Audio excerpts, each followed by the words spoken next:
A deadly zombie virus spread across the entire city. Only a few people managed to survive this terrible disaster. The most frightening thing was that all babies born after this outbreak were infected with the virus. Would this be the end of humanity? This story will answer that question. Our story begins with a young boy named Mark, who lived deep in an empty forest with his father. Mark had spent his whole childhood in this isolated place. He knew nothing about the world beyond the trees and had no friends to play with. His father was a quiet man who rarely spoke, but he taught Mark two important lessons. Dangerous zombies lived outside the forest, and the surviving humans had become even more dangerous than the zombies themselves. Every day, Mark's father would go hunting for food and always left Mark with a gun for protection. Mark spent his lonely days listening to music and reading from his old, worn-out storybook. This book told tales of magical fairies, which Mark loved reading over and over. Since birth, Mark had a mysterious M mark on his hand. He believed this was a magical sign because his name also started with the letter M. One day while exploring the forest, Mark discovered an abandoned van. He felt scared that someone might be hiding inside, so he stayed away at first. But his curiosity grew stronger each day. The next morning, while pretending to collect water, Mark gathered enough courage to look inside the van. Everything was surprisingly clean, and children's toys were scattered around. It seemed like someone was living there. Suddenly, a shadow moved in the darkness, and Mark jumped with fear. But when the figure came closer, Mark realized it was another child just like him. This friendly child offered his toy to Mark, showing he wanted to become friends. Mark accepted the gift and gave the boy his headphones in return. At first, both children were nervous, but when the boy heard the beautiful music through the headphones, he smiled happily. Since they were the same age, they quickly became close friends. The other child's name was Mickey, and he had a kind heart. When it was time for Mickey to leave, he generously gave his favorite toy to Mark without any hesitation. As Mark walked back home, he suddenly felt like someone was watching him from the shadows. He tried to hide behind the trees, but a woman carrying a gun appeared and stopped him. However, when she noticed the toy in Mark's hands, her attitude completely changed. She spoke to him kindly, told him to hurry home safely, and even gave him some fresh wild fruits. Mark understood that this woman must be Mickey's mother, because she recognized her son's toy. Mark watched from a distance as Mickey's mother found her son and hugged him tightly. Seeing this loving embrace made Mark feel jealous because he missed having a mother's love. When Mark returned home, he carefully hid the toy but realized he had forgotten to bring water. His father scolded him for this mistake. Mark tried to hug his father for comfort, but his father pushed him away coldly. Over the following days, Mark met Mickey's mother several times. Her gentle words and caring nature reminded him of what having a mother might feel like. Finally, during dinner one evening, Mark found the courage to ask his father about his own mother. But his father remained completely silent and refused to answer. Mark didn't dare ask again. Later that night, Mark secretly watched through the window and saw his father looking at a video outside. The next morning, his father left for hunting as usual. Suddenly, Mark heard terrifying screams and gunshots echoing through the forest. Sensing danger, his father told Mark to hide while he went to investigate with his gun. Mark found a hiding spot in the bushes and watched in horror as he saw Mickey's mother sitting wounded in the distance. Then his father walked toward her with his gun raised and shot her dead. Mark was completely shocked by what he witnessed. He never imagined his father could be so cruel and heartless. He quickly ran home and pretended to be asleep in his bed. When his father returned, he was in a terrible mood, repeating over and over, "He has come. He has come." Mark put on his headphones and acted like nothing had happened. But inside his mind, troubling questions kept growing. After his father fell asleep, Mark secretly took his father's video camera and watched old family recordings. The videos showed happy memories from before Mark was born, when he had an older sister and they lived as a complete family. In another video, his mother looked very frightened and worried. She spoke directly to the camera. "My dear son, I love you so much."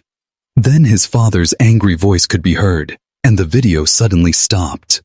Mark began to suspect that his father had killed his mother too. Fear of his own father started growing in his heart. While his father slept deeply, Mark quietly handcuffed him to prevent him from following. He packed his belongings and silently left the house. Mark went to the van where he easily found his friend Mickey and asked him to escape from the forest together. But Mickey wanted to wait for his mother to return. Mark decided to tell his friend the truth about everything that had happened. When Mickey heard the sad story, he hugged Mark tightly, and for the first time in his life, Mark felt like someone truly cared about him. The two children began walking deeper into the forest, but suddenly, Mark stopped. Having lived with his father for so long, he had developed a strong sense for detecting danger. And he felt it now. He quickly hid with Mickey in the thick bushes as a group of zombies appeared and passed by them. When more zombies kept coming, both boys had to keep running to stay safe. During their escape, they found an old, broken car and jumped inside without thinking. Soon, a large group of zombies surrounded the car from all directions. It looked like the zombies would flip the car over at any moment. Just when both children thought they were doomed, the sound of gunshots rang out. Someone was shooting the zombies, and one by one, they began falling to the ground. The car door opened, and Mark's father appeared. When he had woken up that morning and discovered his son was missing, he immediately broke free from the handcuffs. Using his tracking skills, he followed the traces of Mark's escape route. Fortunately, he arrived just in time to save his son from the dangerous situation. Mark's father picked him up in his arms and felt relieved to see that Mark was not hurt. But then they heard more zombie screams in the distance. Without wasting time, his father pulled Mark out of the car to leave the area. Mark wanted to bring Mickey with them, but his father ignored this request. For the first time, Mark broke free from his father's grip and shouted loudly in protest. His father looked at him with surprise and wanted to explain something important to Mark. However, the zombies were getting closer, so he hid his son behind a large tree root and went to fight the zombies with his gun. Mark stood up bravely and watched from a distance as his father courageously killed the zombies while slowly moving toward Mickey's hiding place in the car. Mark began to think differently about his father. How is my father protecting me? Maybe he is not as bad as I thought he was. But at that very moment, a zombie came staggering toward Mark and was very close to him. Mark didn't have time to run away, so he picked up his small gun with trembling hands and managed to shoot it. When his father heard the gunshot, he immediately worried that something had happened to his son. He started running toward the sound, but accidentally, a zombie attacked him. He killed it with great difficulty and quickly reached his son. He felt relieved to see that Mark was completely safe and unharmed. But then Mark noticed a fresh bite mark on his father's hand. While fighting the zombies, his father had been accidentally bitten, and now he knew he couldn't continue traveling with his son. He took a deep breath and slowly walked back to sit against a dry tree. Mark's father began feeling strange changes happening in his body. He quickly explained to Mark that his mother had also been bitten by a zombie, and he was afraid she would turn into one of them. That's why he had to shoot her, to prevent her from becoming a monster. Mark took out his mother's picture and asked, "Did mother die like this too?" His father shook his head and revealed the truth. "Your mother was special like a fairy. Even after being bitten, she didn't turn into a zombie. That mark on your hand is also a fairy's mark. Sometime after the zombie virus spread, government soldiers came and took her away with them." Hearing this explanation, Mark realized how terribly wrong he had been about his father. His father had always kept his love hidden in his heart to protect him.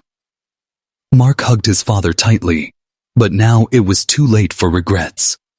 The virus began spreading through his father's body, and in his final moments of clear thinking, he told his son to run away and save himself.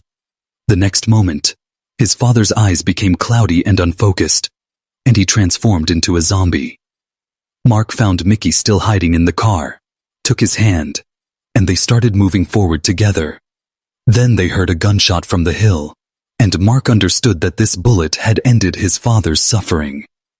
Mark felt sad about his father's death, but his heart had become much stronger than before. Now he had a new mission: to find his mother. The two young boys continued wandering through the empty forest. While playing along the way, they didn't realize when they reached a human settlement. They saw an old man relaxing in the sunshine near some railway tracks. Both hungry children approached him and asked for something to eat. The kind man took pity on them and shared his food. When the old man heard that Mark was searching for the place where fairies lived to find his mother, he became sad. It seemed like he knew someone from that place, or perhaps such a place didn't exist at all. He wanted to help both children, but couldn't leave because all his own children had become zombies. The old man didn't want to kill them, so he had locked them in a cage. The old man was happy to see that Mark and Mickey were healthy and had survived the virus. He felt sorry for all the children, including himself, who had died because of the virus. He encouraged both children by saying, "Keep moving forward, children. Who knows, you might find a cure for this virus." After saying goodbye to the kind old man, Mark and Mickey continued walking along the railway tracks. Soon they discovered a broken train. The children were amazed to see such a huge thing for the first time in their lives. After playing with the engine, they walked toward the back cars. But there they saw many zombies, which scared them, and they started running. However, two dangerous men with guns appeared from the front and pointed their weapons at the children. The men captured them and took them to an abandoned factory. The leader of these men was a gangster boss who was surprised to see both children alive and healthy. Mickey's face looked innocent, and his eyes were very clear. The gangster thought this child was like an angel from heaven, because it was very difficult to stay human in such a terrible world.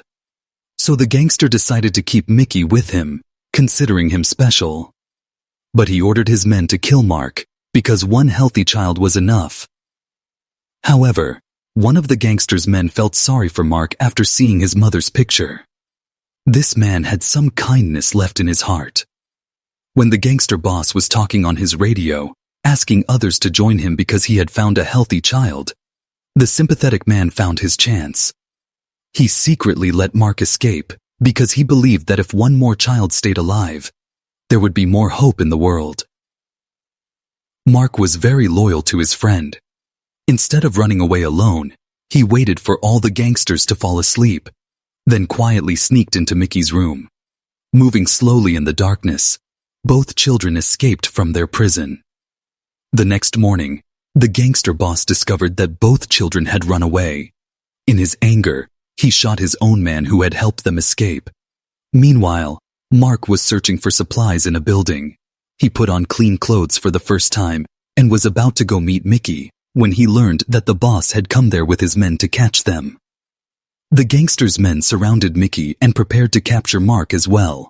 But suddenly, a drone appeared from somewhere and started shooting bullets like rain. The boss and all his gangsters were killed and fell to the ground. Mark immediately ran downstairs and saw government soldiers coming out of a safe place. He was about to show himself to them when Mickey stopped him by shaking his head as a warning. Just then, a soldier started walking toward where Mark was hiding.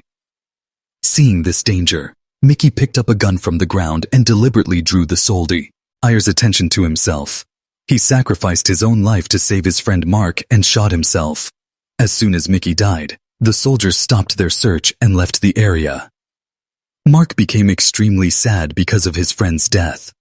The grief of losing Mickey was overwhelming because after his father, he had also lost his only friend who had been so good to him. Mark remembered his father's words. The remaining humans are more dangerous than zombies. He came to understand that there were no fairies in the world. These were just made-up stories created by humans, and the mark on his hand was something different. Knowing this truth, Mark angrily tore up his dream book. Now he had only one reason to keep moving forward: to find his mother, whom he had lost years ago. After this tragedy, Mark arrived in a deserted city where tall buildings had become ruins. The streets were empty, and scary screams echoed everywhere. Mark had overcome his fear, and he managed to escape from groups of zombies again and again. Finally, he reached the place where his mother's photograph had been taken. He entered the building without any fear and started searching the rooms one by one. At last, he found a woman standing near a window with her back turned toward him. Mark thought she looked like his mother from behind. Unable to control himself, Mark slowly moved forward, held the woman's hand, and hugged her. The woman didn't turn around, but instead bit Mark's hand very badly. Then Mark realized that she was not his mother, but a zombie. He got scared and ran back, closing the door behind him. Mark started crying immediately. He had been hoping so much that she would be his mother, but now his last hope was completely destroyed. He couldn't understand what he should do next. Then a broadcast could be heard coming from a nearby building. Mark went in that direction after hearing the voice. A 3D video was playing there, showing a man giving a speech about a camp for survivors who had come to that area. Hearing the loud voice, many zombies started gathering in that direction. But it didn't matter to Mark anymore because he felt he had no reason left to stay alive. He put on his headphones and started praying quietly in his mind. Meanwhile, he didn't notice that many bullets were being fired around him, and the nearby zombies were fallen, down. When Mark finally turned around, he saw many red laser dots pointed at him because government soldiers had arrived and killed all the zombies. Then a female soldier noticed that Mark had been bitten. She slowly approached him. Mark just wanted to receive one last loving hug, so he hugged her gently. Then the female soldier saw the M mark on Mark's hand. She immediately removed her mask and shouted to her colleagues, "He has a mark on his hand!" After this discovery, she began taking Mark with her to a safe place. This meant that people with the special mark did not get affected by zombie bites because they had special powers that made them immune to the virus. And with this important revelation, the story of this film comes to an end. The end.